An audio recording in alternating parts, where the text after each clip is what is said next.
Oke, Assalamualaikum warahmatullahi wabarakatuh. Waalaikumsalam. Waalaikumsalam Salam warahmatullahi sejahtera wabarakatuh. bagi kita semua. Selamat datang dalam acara webinar series Riset Group Ilmu Komputer. Webinar series Riset Group Ilmu Komputer merupakan salah satu rangkaian seminar online sebagai bagian gelaran seminar yang berkelanjutan akan dilaksanakan oleh Riset Group Ilmu Komputer Universitas Bina Dharma. Acara ini dapat disaksikan secara daring melalui virtual account meeting. Bapak Ibu hadirin, pesatnya perkembangan teknologi digital dan juga akses internet menghadirkan inovasi dalam berbagai bidang, termasuk dalam bidang pendidikan serta penelitian. Pemanfaatan inovasi yang ada sesuai dengan implementasinya dapat memperkuat keterampilan serta kecakapan masyarakat. Webinar series Grup Ilmu Komputer mengangkat tema Intranet gratis untuk rakyat berbasis I2OT, Intranet Internet of Things. Hak akses konten tanpa internet. Acara ini terselenggara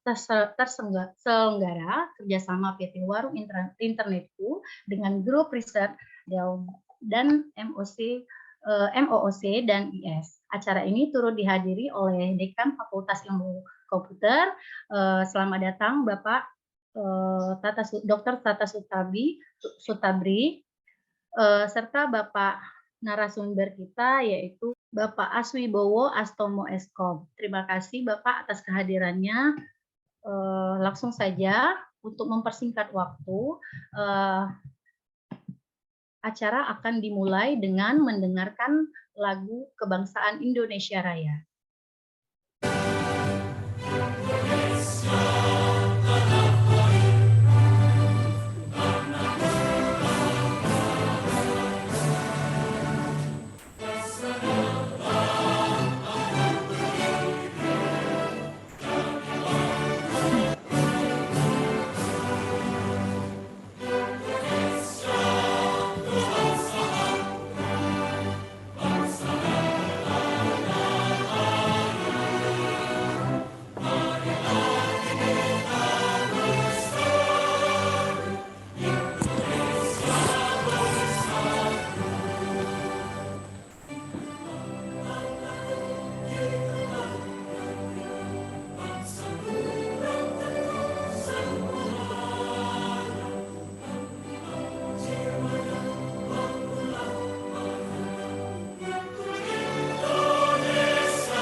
Baik, acara selanjutnya adalah sebelum memulai acara, marilah bersama-sama kita melafazkan basmalah.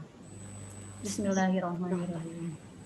Acara berikutnya adalah sambutan dari Dekan Fakultas Ilmu Komputer Universitas Bina Dharma kepada Bapak Dr. Tata Sutabri, MMSI, MKM. Kami silakan. Baik, terima kasih Ibu Mega. Bismillahirrahmanirrahim. Assalamualaikum warahmatullahi wabarakatuh. Waalaikumsalam warahmatullahi Selamat wabarakatuh. siang semuanya, Bapak Ibu. Salam sehat. Puji syukur kita panjatkan kehadirat Allah Subhanahu Wa Taala yang siang hari ini, alhamdulillah dari rencana yang kita buat beberapa minggu yang lalu, akhirnya terselenggara dengan baik. Ya, atas juga dukungan dari Bapak Ibu dosen yang ada di Fakultas Ilmu Komputer. Semoga awal dari kegiatan hari ini menjadi trigger untuk kegiatan berikutnya dalam rangka webinar series yang diselenggarakan oleh Riset Group Ilmu Komputer. Nah, harapannya nanti kita akan membuat sebuah roadmap penelitian Nah, di mana kita perlu satu tema yang apa ya, yang fantastis lah gitu ya. Di mana nanti tema itu bisa dikembangkan menjadi judul-judul penelitian.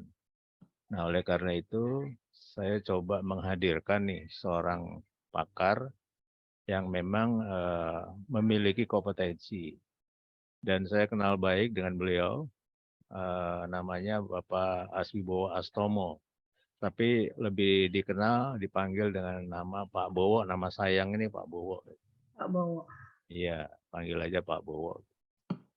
Dan mudah-mudahan Pak Bowo bisa memberikan informasi, update terkait dengan intranet yang selama ini mungkin kita belum apa ya, mungkin sudah familiar, tapi eksistensinya belum apa ya, belum terasa gitu ya.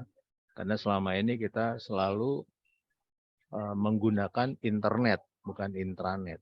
Nah, jadi dari dari gagasan ini, ya saya sih pernah mendengar Pak Bowo bilang nanti suatu hari HP kita bisa berkomunikasi tanpa ada pulsa. Gitu.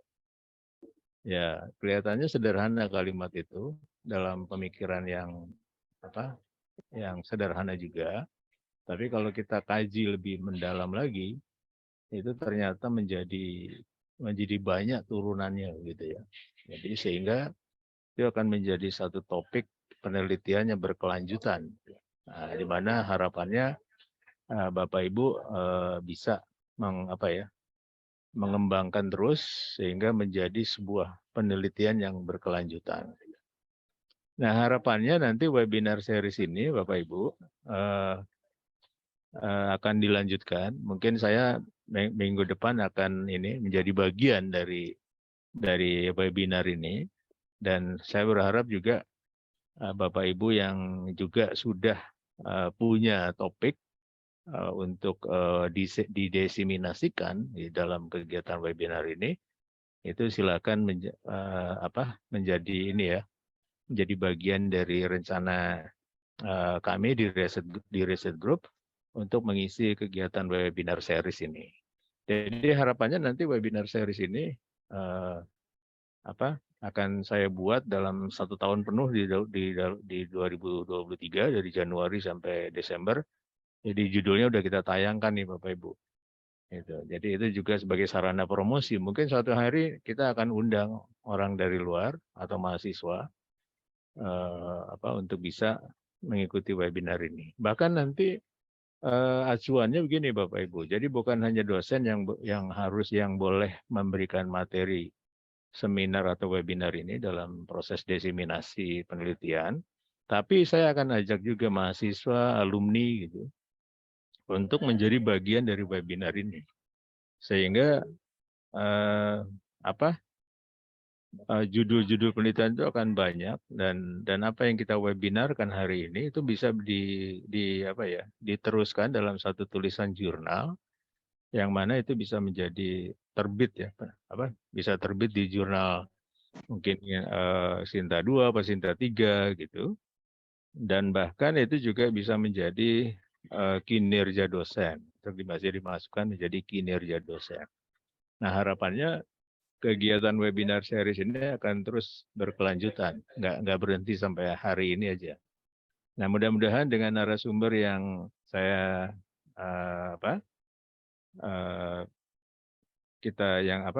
yang saya berikan hari ini, Pak Bowo bisa men-trigger untuk membuat judul-judul penelitian berikutnya, sehingga webinar ini bisa terus berjalan eksistensinya. Ya, semoga acara ini hari ini sukses dan memberikan wawasan baru buat kita semua.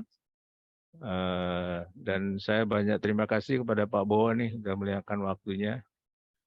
Ya, semoga menjadi amal jariah ya Pak Bowo ya.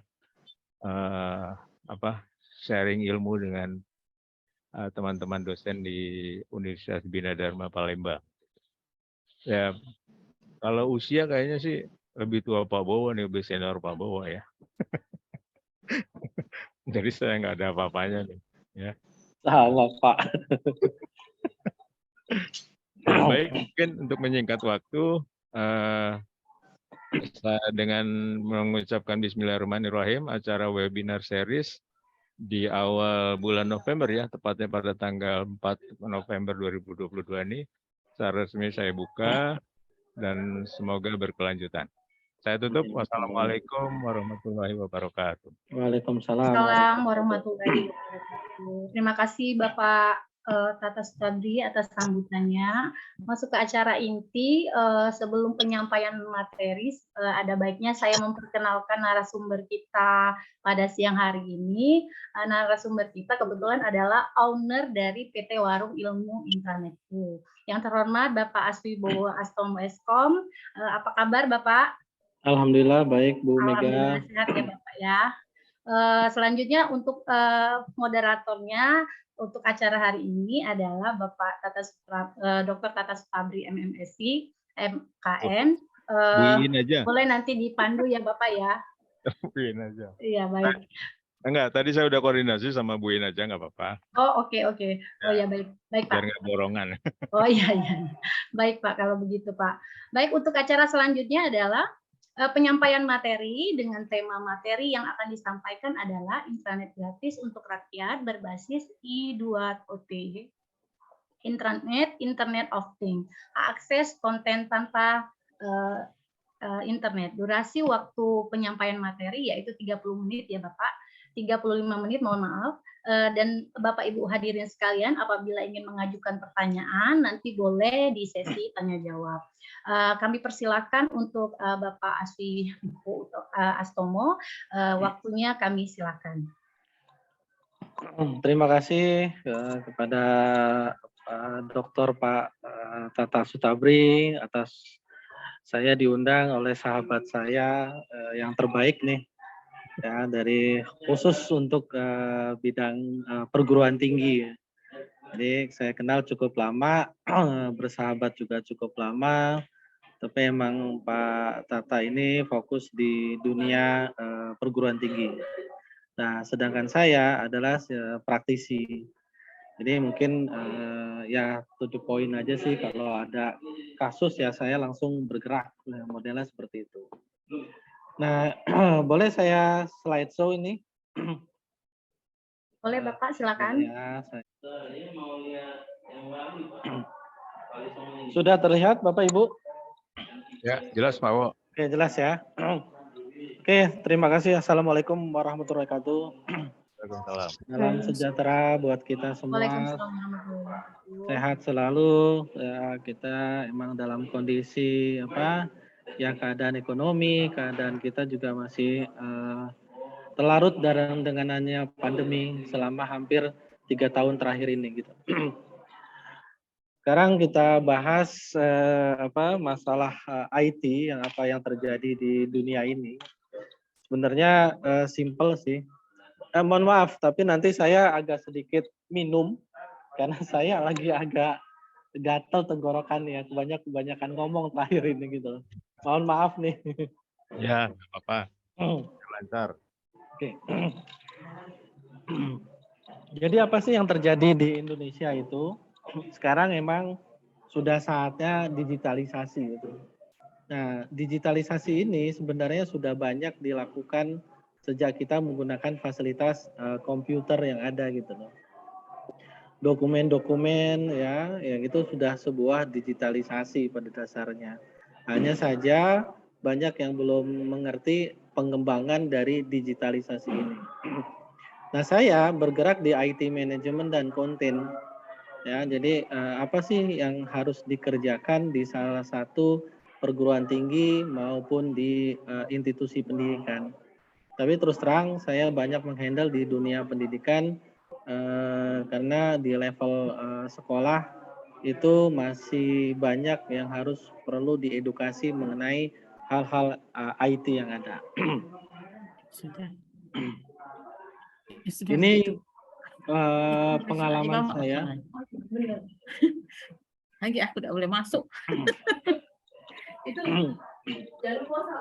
Ya.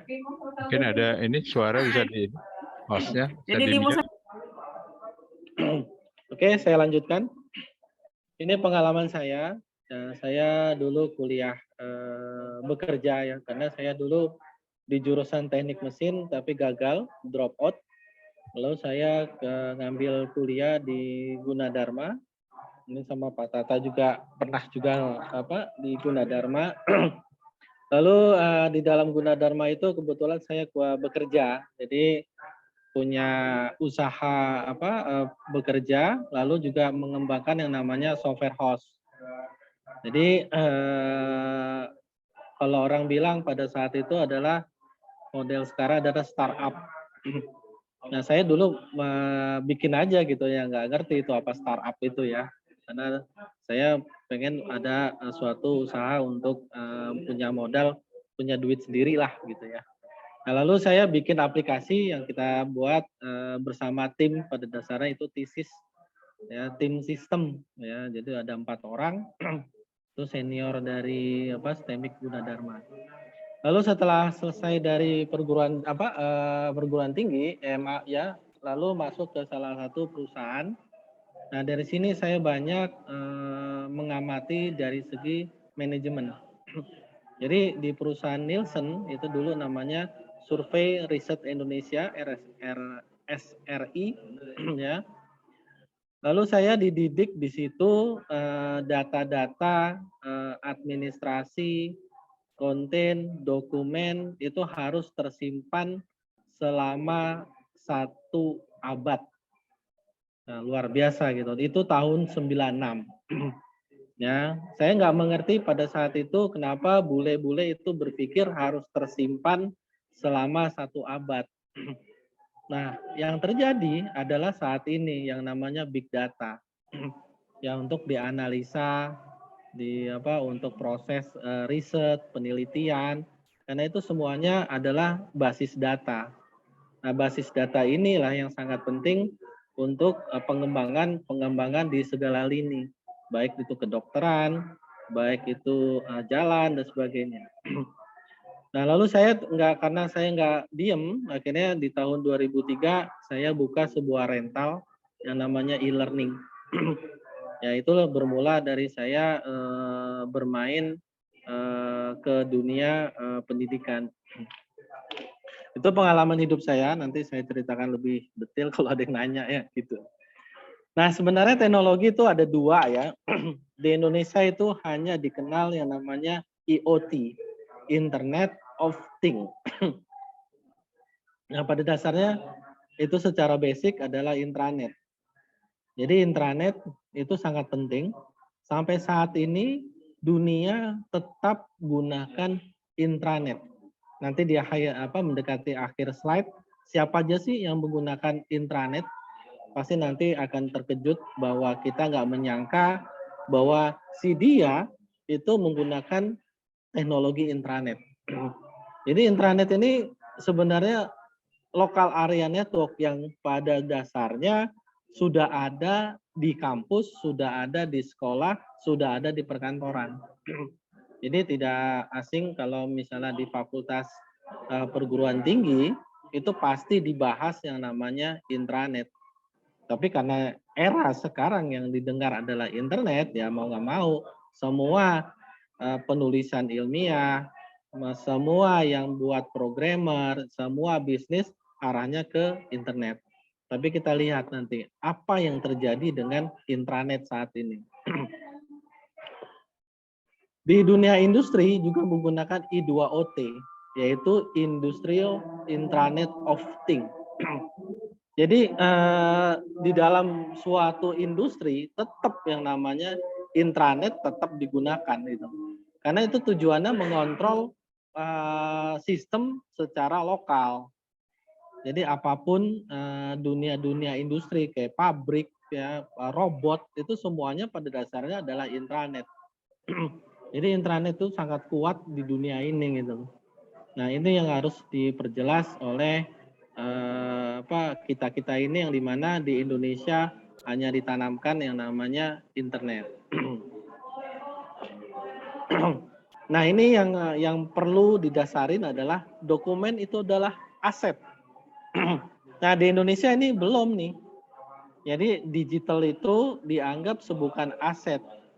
Hasil riset itu tersimpan di mana-mana gitu. Padahal di dunia ini tersimpan di satu titik gitu loh.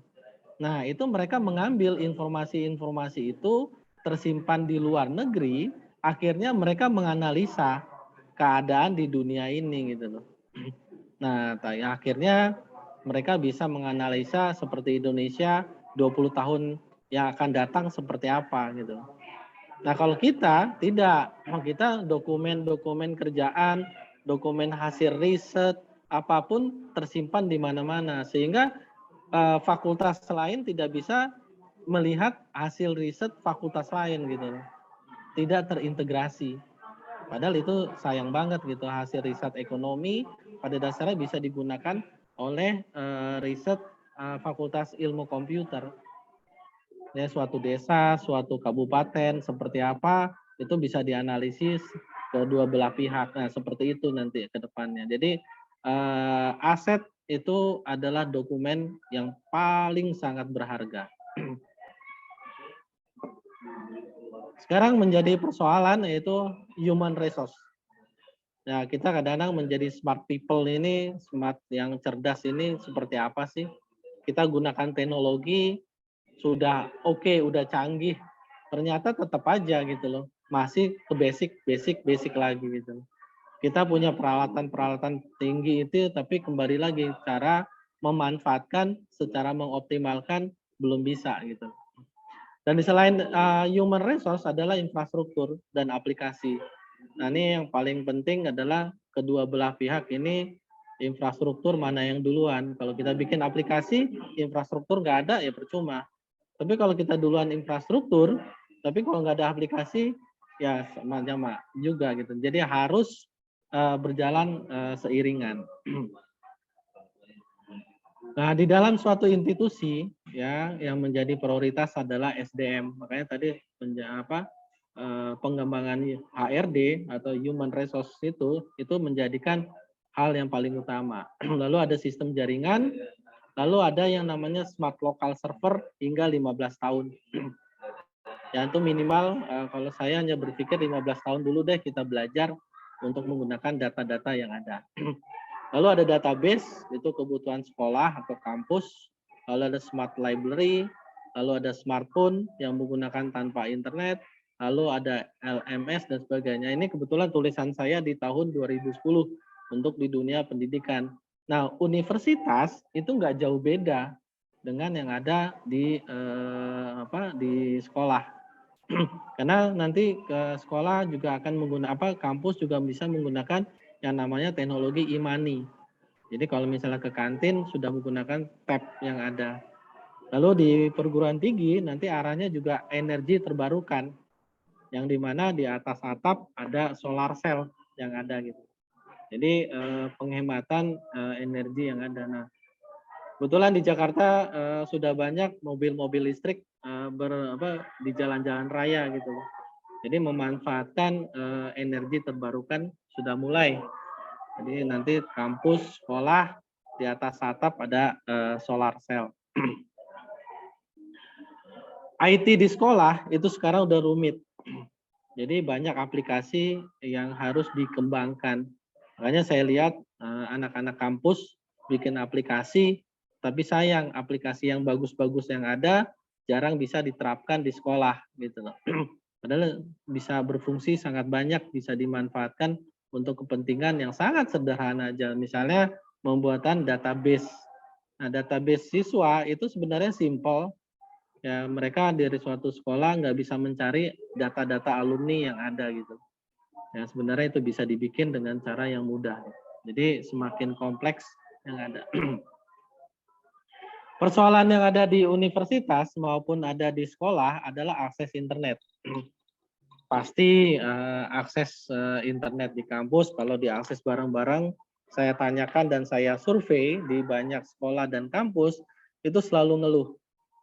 Pak, ini buffering. Nah, kadang-kadang saya suka nongkrong di kantin kampus, saya dekatkan ke mahasiswa, saya ngobrol, ternyata mereka sering menggunakan paket data yang ada gitu. Tapi paket kampus malah dibatasin.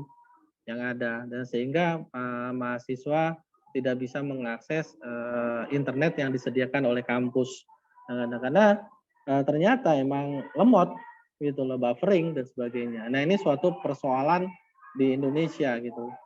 Jadi berapapun bandwidth yang akan dinaikkan oleh kampus tetap aja. Kenapa? Kita lihat saat ini resolusi foto video itu semakin besar. Dari dari HD ke UHD, sekarang ke 4K, nanti ke 8K. Itu kalau ditaruh di akses di luar, yaitu ke akses ke internet, butuh bandwidth yang luar biasa.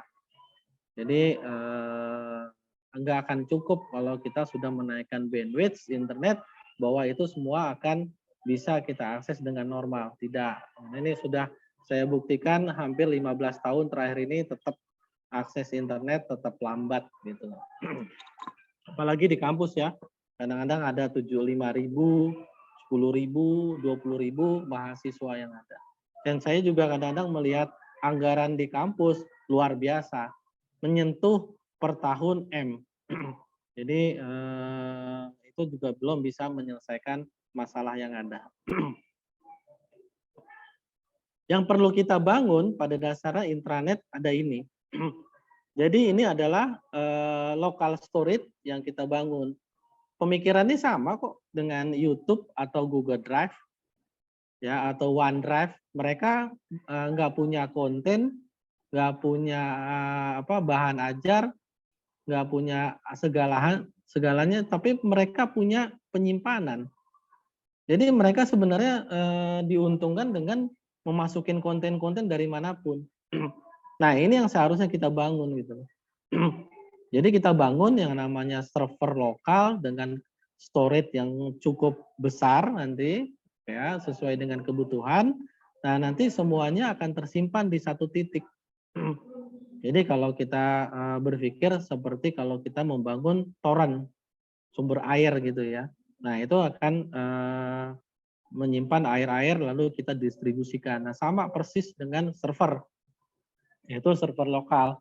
Jadi di sini diisi oleh siapa? Oleh institusi pendidikan, baik itu guru, baik itu dosen atau pemerhati pendidikan sebagai.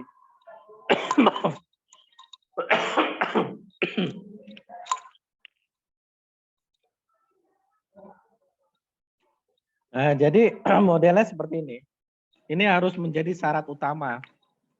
Karena waktu saya di Nielsen, bukan PC yang menjadi prioritas, tapi server yang cukup besar menjadi prioritas.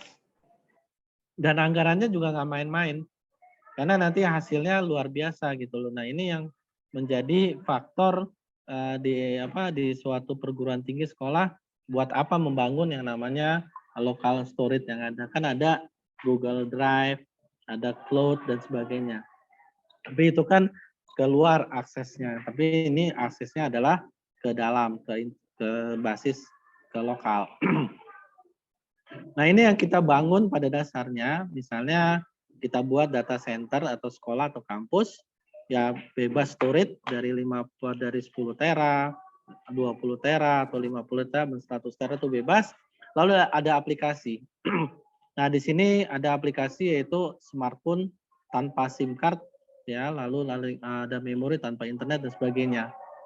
Nah, ini kita akan men-setup ini dulu pada dasar secara basic, baru dikembangkan ke aplikasi-aplikasi lainnya. Karena apa? Karena dokumen, data, informasi ada di lokal server, baru kita olah. Nah, olahnya itu buat riset nanti ke depannya.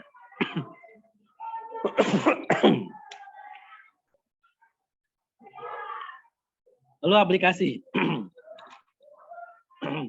Kita lihat sendiri bahwa sebenarnya sejak tahun 2008 ya, smartphone itu bisa digunakan tanpa internet, tanpa SIM card, tanpa memory card. Dari 2008, dari saya dulu menggunakan iOS, Windows Phone dan Android itu bisa digunakan dan bisa membaca 200 tera. Luar biasa kan? Tapi apa yang terjadi di Indonesia? Di Indonesia adalah dipaksakan dengan akses internet. Nah, ini yang menjadi persoalan di negeri ini gitu loh. Pada dasarnya smartphone itu dari 2008 bisa. Bapak Ibu kalau nggak gunakan akses internet bisa. Nah, sekarang jadi persoalan adalah kalau data-datanya ada di mana gitu. Nah, ini yang perlu kita cermatin gitu. Dan itu bisa mengakses dokumen PDF, movie, dan itu diakses tanpa buffering. Luar biasa sekali kan. Tahun 2008 sudah bisa membaca 200 tera. Karena apa? Karena ada local server. Nah, ini intinya di sini deh. Nah, tampilannya seperti ini. Ya.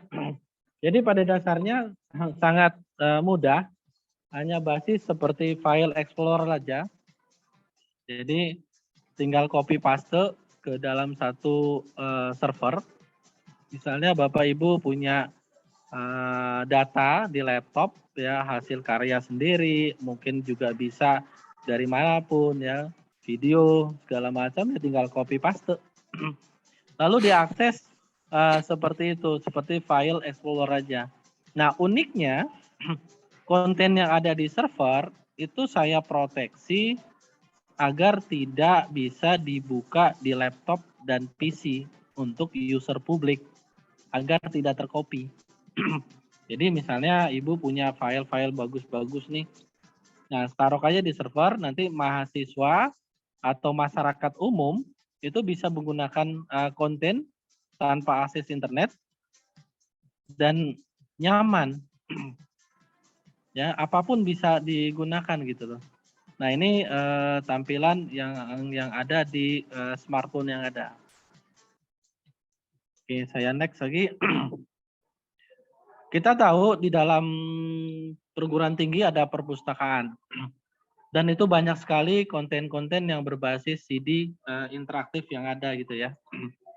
Jadi CD-CD interaktif itu isinya sangat bagus, tapi kebanyakan tersimpan dengan baik di dalam perpustakaan. Nah, sistem perpustakaan yang saat ini ada adalah sebuah katalog pencarian buku gitu. Nah, pada dasarnya dalam satu perpustakaan itu ada koleksi interaktif CD yang ada. Tapi kalau kita gunakan CD itu pasti manual. Kita cari CD-nya, lalu pakai CD-ROM, lalu kita gunakan lagi gitu. Nah, resiko menggunakan CD adalah baret, rusak, hilang. Nah, bagaimana teknologi itu bisa digunakan dengan baik? Ada teknologi yaitu mengelola interaktif CD agar bisa digunakan dalam jaringan komputer. Jadi tidak perlu lagi CD secara fisik. Dia sudah menggunakan CD secara virtual. Jadi itu udah model tahun 2003. Dan konten tersebut selama jaringan lokal ada, itu otomatis bisa dibuka. Nah, tampilannya seperti ini. Ya. Jadi ada sebuah katalog. Nah, CD-CD tersebut bisa kita generate dulu, menjadikan multi user. Nah, akhirnya bisa digunakan banyak orang. Nah, ini teknologi yang berbasis CD karena ini tidak bisa dibuka di smartphone. Dia hanya bisa dibuka di Windows base.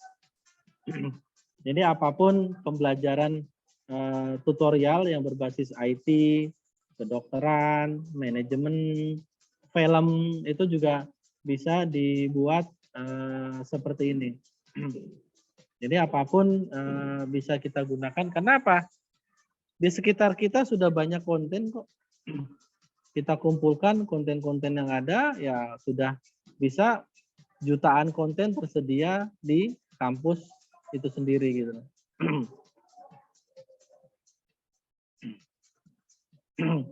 Nah, ini ada film. Nah, ini film-film yang ada itu juga sama. Jadi kita bisa membuat namanya VOD, video on demand secara mandiri yang ada. Nah, ini digabungkan dengan media touchscreen. Jadi kalau kita gunakan media-media touchscreen, ya itu tergantung kebutuhan yang ada gitu. Ya. Jadi media-media pembelajaran sudah enak pada dasarnya Bapak dan Ibu guru sudah asik dengan metode dunia IT yang ada gitu. Jadi bisa dimanfaatkan semuanya based on-nya tanpa akses internet yang ada. Ya. Internet untuk siapa? Untuk guru, untuk dosen. Ya, dia mencari bahan ajar dimanapun. Ya, lalu bisa komunikasikan sesuai dengan kebutuhan yang ada. Nah, intranet untuk siswa, untuk mahasiswa. Karena nanti tersimpan jutaan, miliaran konten yang ada di kampus. Contohnya misalnya gini. Satu universitas anggap ada 200 dosen. Ya, 200 dosen nih. Pasti dosen itu menggunakan laptop era sekarang. Anggap satu laptop itu ada 200 giga bahan ajar. Baik itu hasil download, baik itu karya sendiri yang isinya berbeda-beda. Ada PDF, ada Excel, ada audio video, ya ada foto dan sebagainya. Anggap 200 giga. Jika 200 giga dikalikan 200 dosen, itu sudah membutuhkan 40.000 gigabyte. Nah, kalau itu berarti 40.000 berarti 40 tera. Nah, 40 tera itu berarti sudah jutaan miliaran konten tersedia. Nah, ini kerjaan siapa sebenarnya? Itu kerjaan YouTube sama Google Drive, ngumpulin konten yang ada gitu. Ya, jadi pada dasarnya kita kenapa nggak bisa gitu kita himpun dalam institusi sendiri gitu. Dosen di satu perguruan tinggi tadi ada 200 orang ya bawa laptop. Ya kan, isi laptopnya 200 giga. 200 giga dikalikan 200 selesai gitu loh. Jadi ngumpulin konten pada dasarnya mudah. Nah, tiap kelas modelnya seperti ini nanti. Ada akses point, setiap kelas aksesnya dia ke lokal server. Ya, jadi aksesnya tidak akses ke internet, tapi aksesnya ke lokal server yang ada. Smart Office, ini bagian infrastruktur. Nah, intranet itu tujuannya semua data terpusat, intinya di situ deh.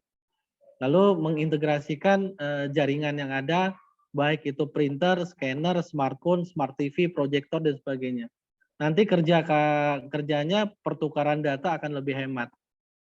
Nah, ini yang menjadi tugas dari yang namanya local server yang ada. Kita next saja. Nah, ini pengertian Wi-Fi.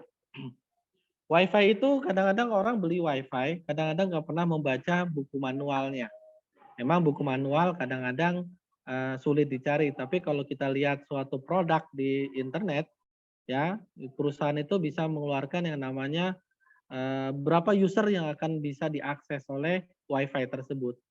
Nah, kalau ada yang namanya bisa 15 user, jaraknya sampai 5 meter, ada lagi 60 user, bisa jarak 100 meter, dan 45 user yang jaraknya sampai 3 sampai 5 meter.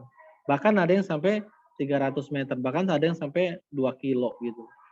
Dan itu tergantung kebutuhan-kebutuhan yang ada. Nah, ini harus dipahami kenapa ada teknologi intranet yang ada. Pada dasarnya semuanya basisnya adalah intranet gitu.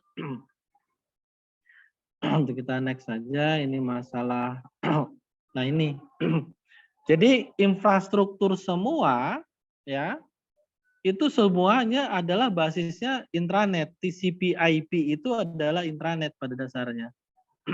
Ya, network scanner, absensi, ya media touchscreen, solar cell, ya lalu network projector, smart TV, semuanya itu bisa akses ke lokal server. Jadi kalau misalnya dilihat modelnya seperti ini. Kalau ibu bapak lihat di belakangnya itu ada yang namanya network, itu udah pasti TCP/IP yang ada. Jadi itu bisa akses ke lokal server. Kita punya smart TV di rumah atau di kampus atau di sekolah. Tapi smart TV itu aksesnya hanya ke internet. Pada dasarnya tidak, dia bisa mengakses ke lokal server sehingga jutaan konten bisa diakses dari smart TV yang ada. Nah, ada lagi namanya network projector. Mungkin nanti Bapak Ibu lihat di kampus, di belakangnya ada nggak yang berbasis network yang ada. Nah, kalau ada, itu misalnya di ruangan Pak Tata gitu ya, dia bisa slide presentasi yang jaraknya di sekitar kampus mungkin 20 atau dikatakan 100 meter. Karena 100 meter itu ada ruangan yang buat kuliah, yang ada network projector. Nah, itu bisa slideshow di sana. Makanya infrastrukturnya itu sangat bagus agar kita maintain dengan baik gitu. Network scanner semuanya itu STB ya, kalau nanti ada TV digital ya itu bisa mengakses lokal server juga gitu. Jadi semuanya adalah basisnya ke intranet yang ada. Nah, ini kita sistemnya adalah hak akses saja nih.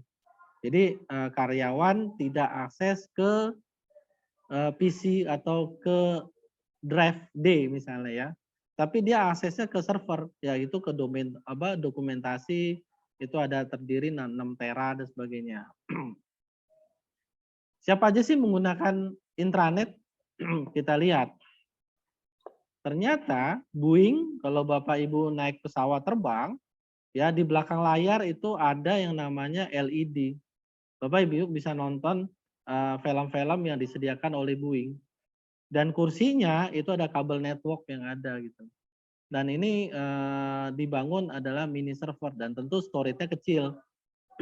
Ya paling 2 kalau dia saya sudah lihat ada di PT KAI Kereta Api Indonesia itu salah satunya menggunakan jasa Funtoro. Kalau Bapak Ibu nanti naik kereta api Jakarta Surabaya yang namanya kereta sleeper atau luxury itu ada namanya Funtoro. Nah, itu bisa menikmatin kursi-kursi yang berbasis seperti di Boeing. Dan ternyata Google pun menggunakan fasilitas intranet. Microsoft gunakan fasilitas intranet yang ada. Jadi jangan salah, kita selama ini berpikir Google itu internet. Pada dasarnya diketawain selama ini, gitu loh, sama Google. Ternyata Google bermain di intranet yang ada gitu. Nah, siapa lagi bermain adalah Batik Air, Lion Air. Itu terjadi di 2019. Dia gunakan sistem intranet sederhana di dalam pesawat. Jadi kursi-kursi yang tadi itu udah nggak dibutuhkan lagi, dia menggunakan gadget smartphone di penumpang.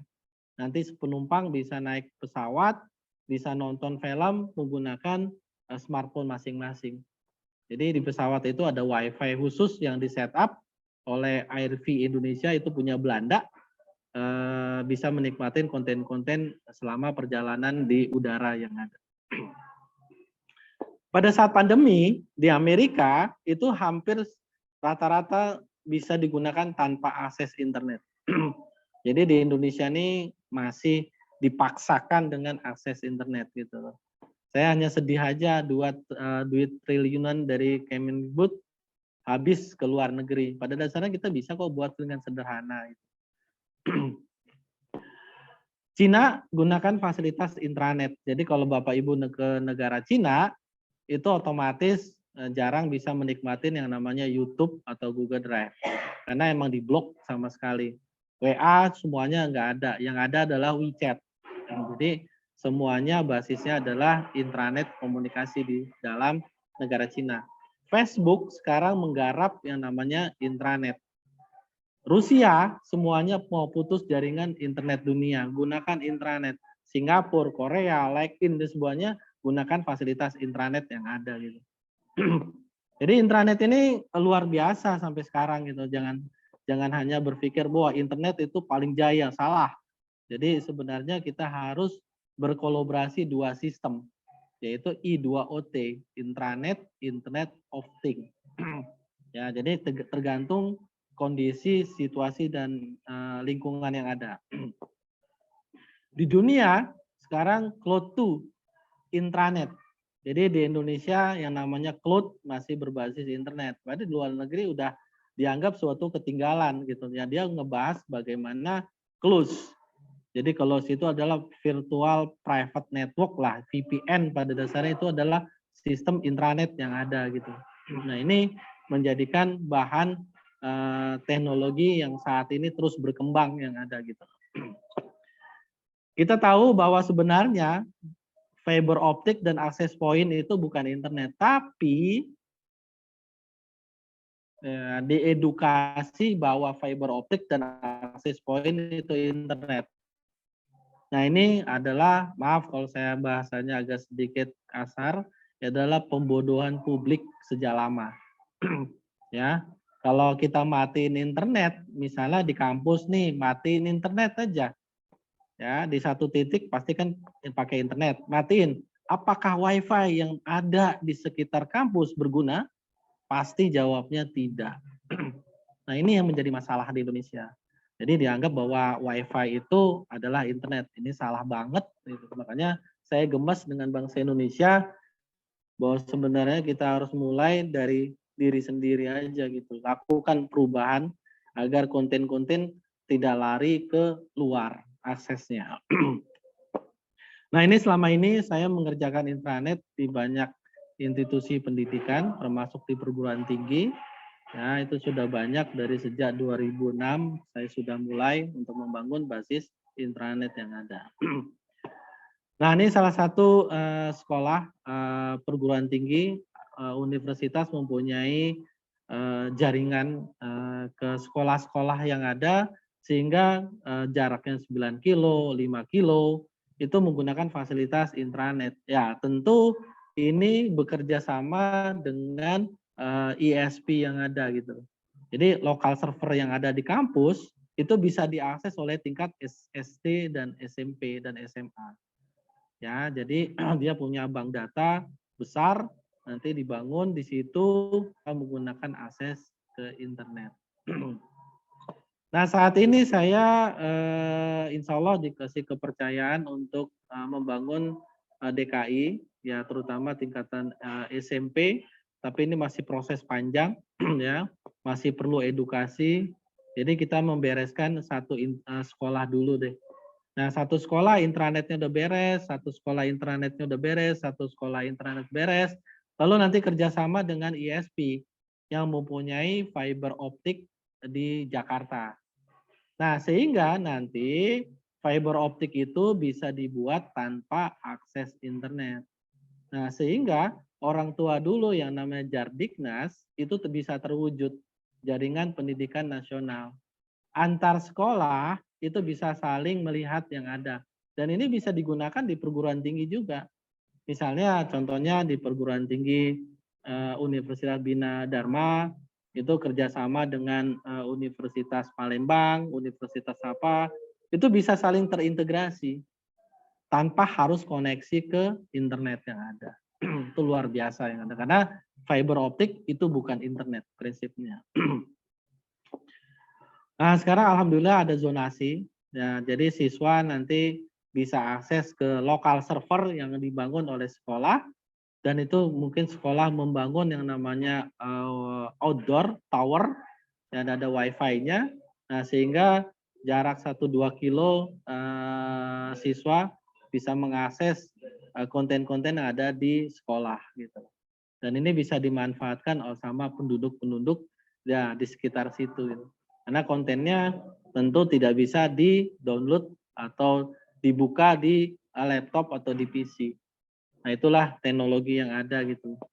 Terima kasih, itu aja Bapak Ibu.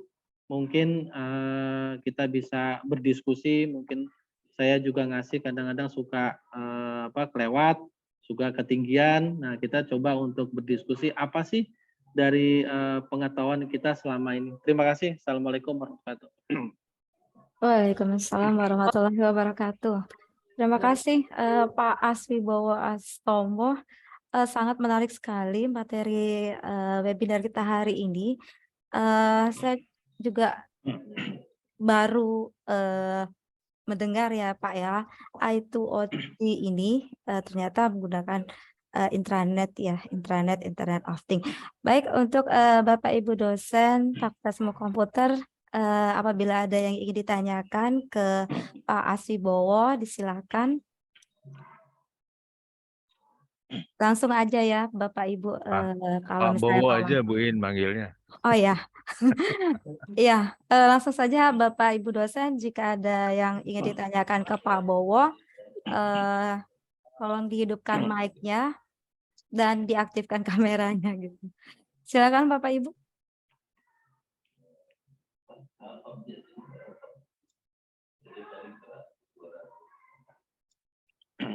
Pak Sahri Rizal mungkin ada pertanyaan?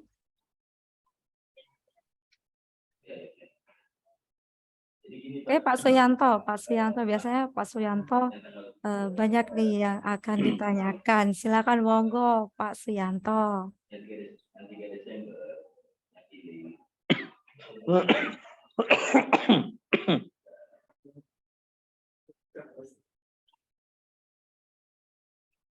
Sepertinya ini masih baru ya Pak ya. Jadi Bapak Ibu dosennya ini. Izin Bu In, nanya ini Bu In. Ya silakan Pak Usman Effendi. Tapi mohon maaf nih kameranya nggak bisa hidup nih karena oh nggak apa-apa Pak. lewat handphone ini. Ya silakan Pak Usman. Materinya sangat menarik sekali. Terima kasih atas kesempatannya. Nama saya Usman Effendi Pak dari Prodi Teknik Informatika. Kalau saya mendengar itu menarik sekali untuk diimplementasikan. Tapi kalau kondisi saat ini, banyak sekali konten atau apa aja itu yang kita akses itu kita nggak tahu tersimpan di mana. Makanya kita ibaratnya menganggap bahwa yang kita akses itu melalui jaringan internet gitu. Tapi nggak tahu apa dia melalui internet ataupun melalui internet.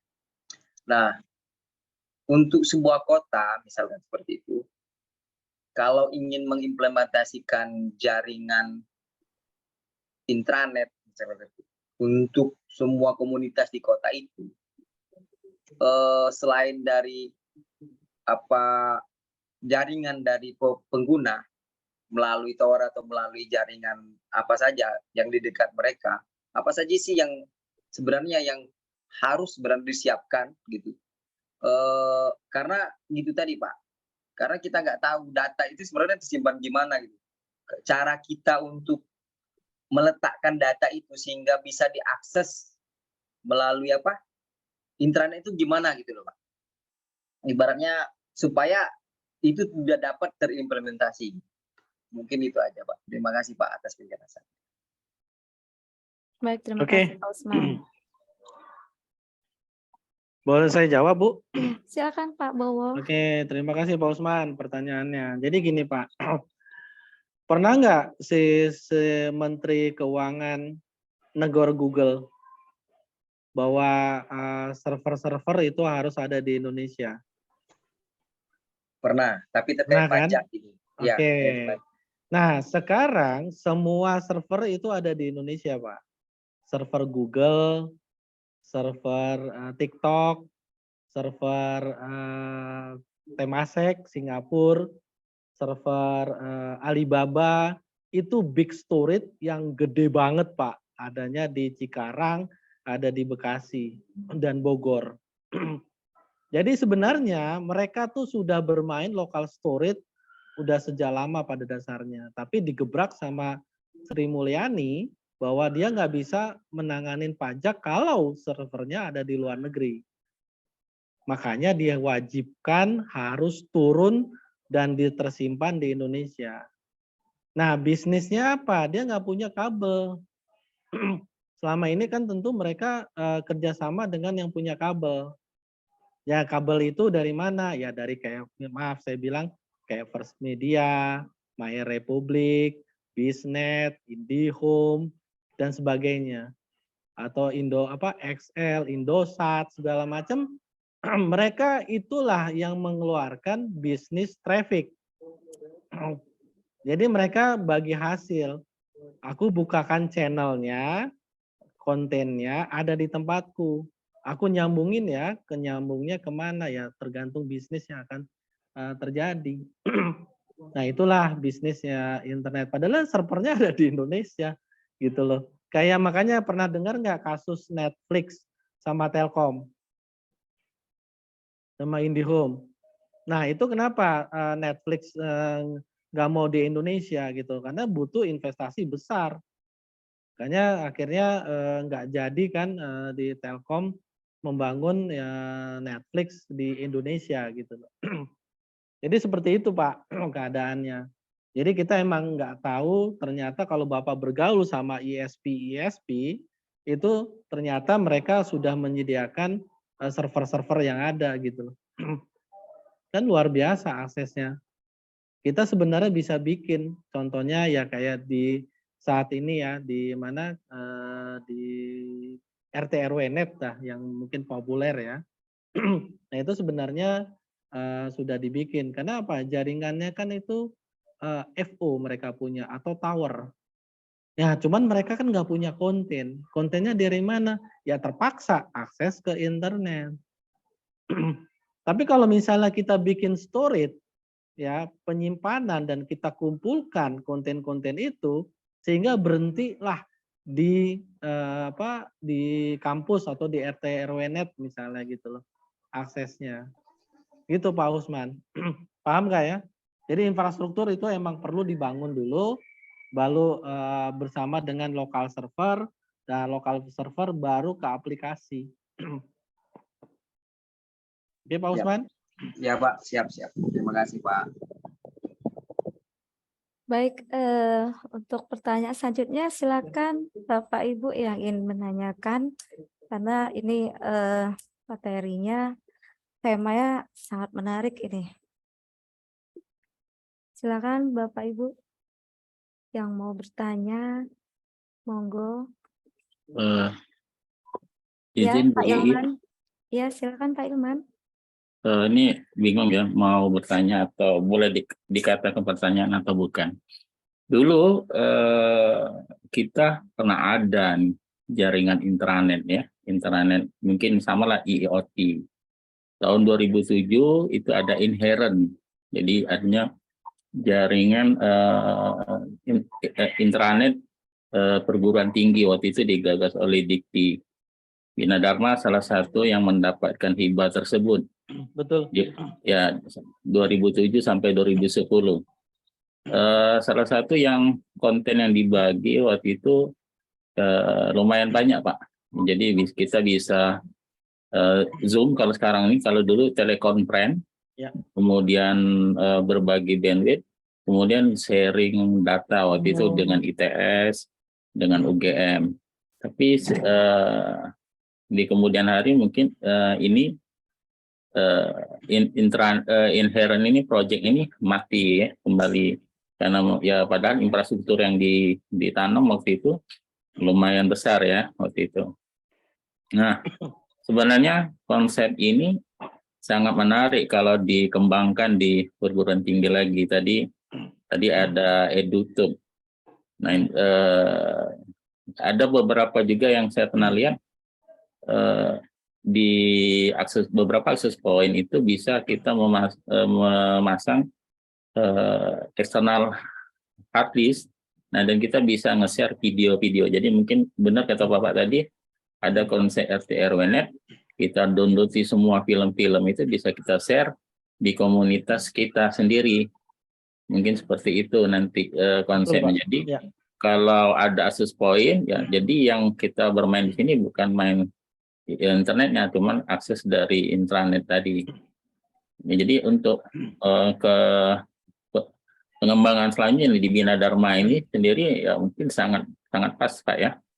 Syukur-syukur kalau nanti pihak DSTI bisa mensupport ini dan bisa jadi beberapa riset judul-judul riset dari kawan-kawan dosen.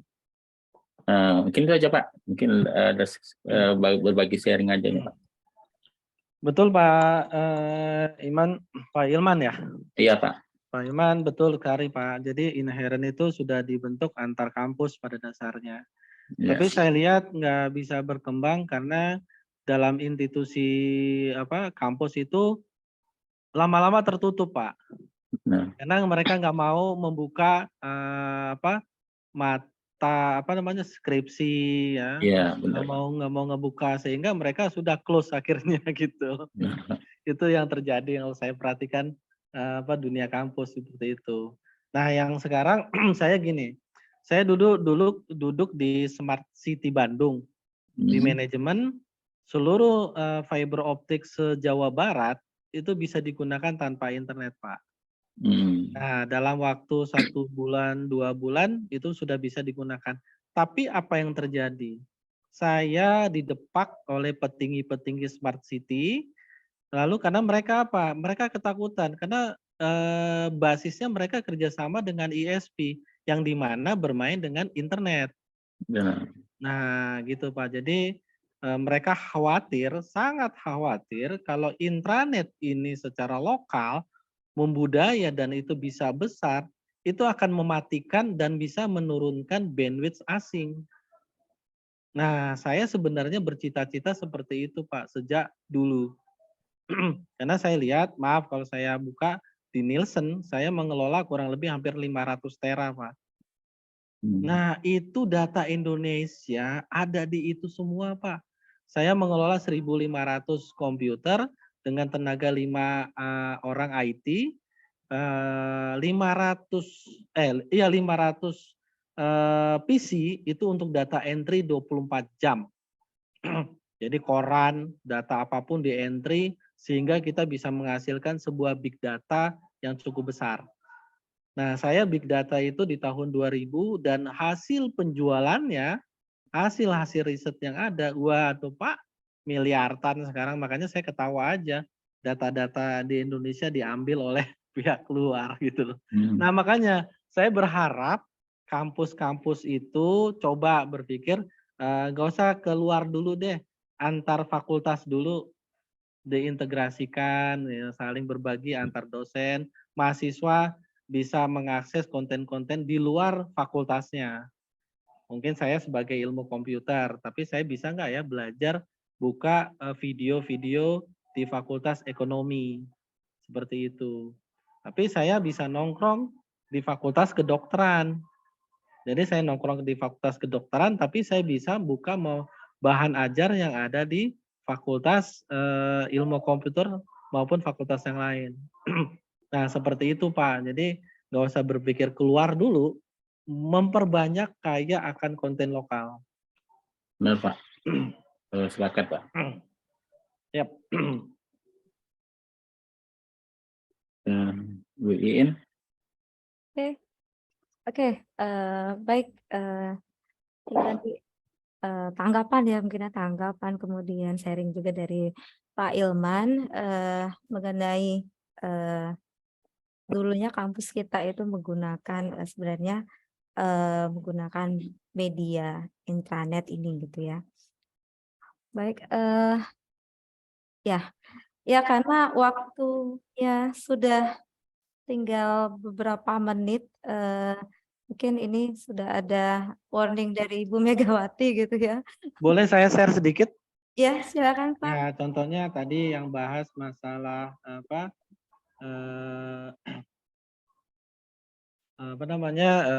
intranet ya, yang di perumahan. Jadi pada dasarnya sebuah RT RW net itu bisa diakses pakai menggunakan lokal server sih sebenarnya gitu. Jadi seperti itu gitu loh. Aduh Ya, nih Pak. saya nggak bisa buka. Nah ini nih. Sebentar saya share sebentar.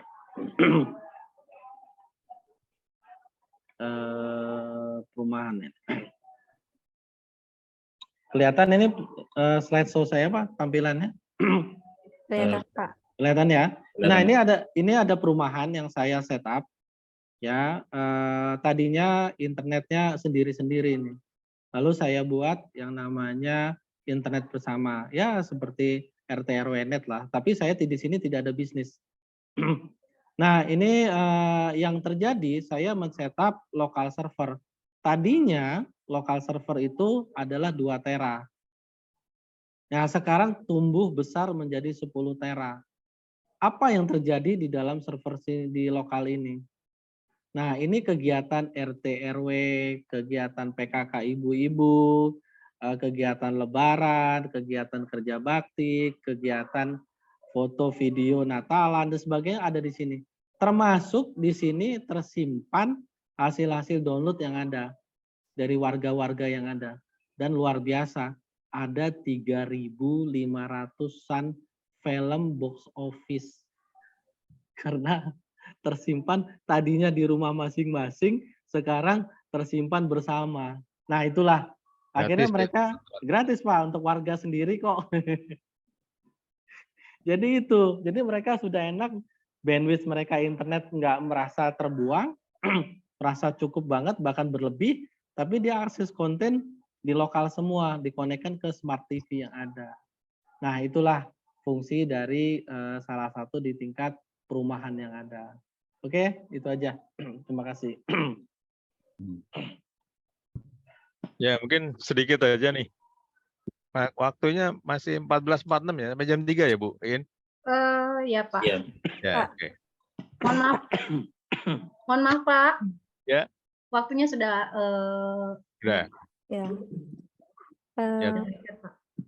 Baik Bapak Ibu, karena mungkin terlalu menarik gitu ya tema kita pada hari ini ya. Jadi boleh nanti kalau ada pertanyaan gitu ya ditanyakan ke Pak Bowo langsung gitu. Mohon izin Pak ya. Kalau misalnya ada Bapak Ibu yang ingin menanyakan nanti langsung dikontak aja Pak Bowonya gitu ya. Karena mohon maaf ini terbatasan waktu. Baik, kesimpulan kita pada hari ini yaitu untuk webinar series perdana Fakultas Ilmu Komputer, bahwasanya teknologi I2OT ini mungkin akan menggantikan teknologi yang berkembang saat ini. Jadi ini adalah salah satu cikal bakal untuk teknologi masa depan. Mungkin seperti itu Pak Bowo ya gitu ya kalau saya ambil kesimpulan. Baik, saya kembalikan ke Bu Megawati selaku MC pada hari ini. Terima kasih banyak Pak Bowo atas waktu dan juga ilmunya gitu. Dan mungkin bisa menjadi ide untuk Bapak Ibu untuk dijadikan penelitian dan juga riset-riset berikutnya. Terima kasih Pak Bowo. Saya kembalikan ke Bu Megawati. Silakan Bu. Terima kasih Bu Iin atas kesimpulan yang telah disampaikan. Acara selanjutnya yaitu hadirin yang terhormat, sampailah kita pada penghujung acara. Semoga ilmu yang kita dapatkan. Ini foto. Iya, nanti Pak. Yang hari ini bisa membawa berkah dan bermanfaat bagi kita semua. Amin, amin. Saya dan segenap panitia yang bertugas mengucapkan terima kasih kepada Bapak Ibu yang sudah hadir, yang mengikuti acara hari ini dari awal sampai akhir. Sebelum menutup acara, izinkan saya untuk menyampaikan beberapa pantun, yaitu zodiak kembar namanya Gemini, orangnya ramah, suka cumi-cumi.